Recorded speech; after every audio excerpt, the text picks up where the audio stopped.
स्वर्ण नगरी अलकापुरी में धन के देवता कुबेर रहते थे। उनका महल रत्नों, सोने और ऐश्वर्य से भरपूर था।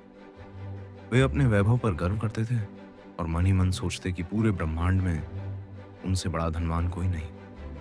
एक दिन उन्होंने अपने धन का प्रदर्शन करने के लिए देवताओं को एक भव्य भोज पर आमंत्रित करने की योजना बनाई। वे कैलाश पर्वत पहुंचे और भगवान शिव और माता पार्वती को न्योता दिया। शिव मुस्कुराए और बोले, हम नहीं आ सकेंगे, पर हमारा पुत्र गणेश तुम्हारे भोज में सम्मिलित होगा। गणेश जी को भोजन प्रिय था।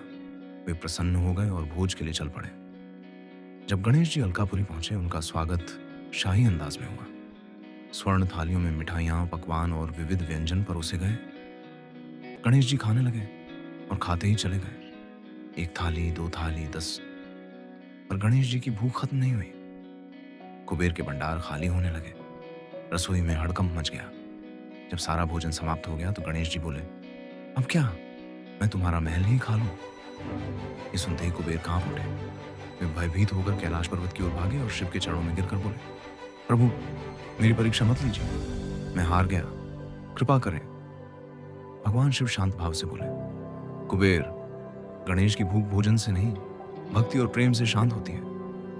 तुमने भोजन में घमंड परोसा, न कि समर्पण। यह सुनकर कुबेर लौटे और इस बार एक सादा फल लेकर गणेश जी के पास पहुंचे। लेकिन इस बार उस फल में अहंकार नहीं, सच्चा भाव था। गणेश जी मुस्कुराए, फल स्वीकार किया और उनकी भूख शांत हो गई। कुबेर समझ गए, सच्चा धन वह नहीं जो दिखावे में है, बल्कि वह जो सेवा और विनम्रता से अर्पित किया जाए। गणेश जी ने उन्हें आशीर्वाद दिया और कुबेर का अभिमान समाप्त हो गया।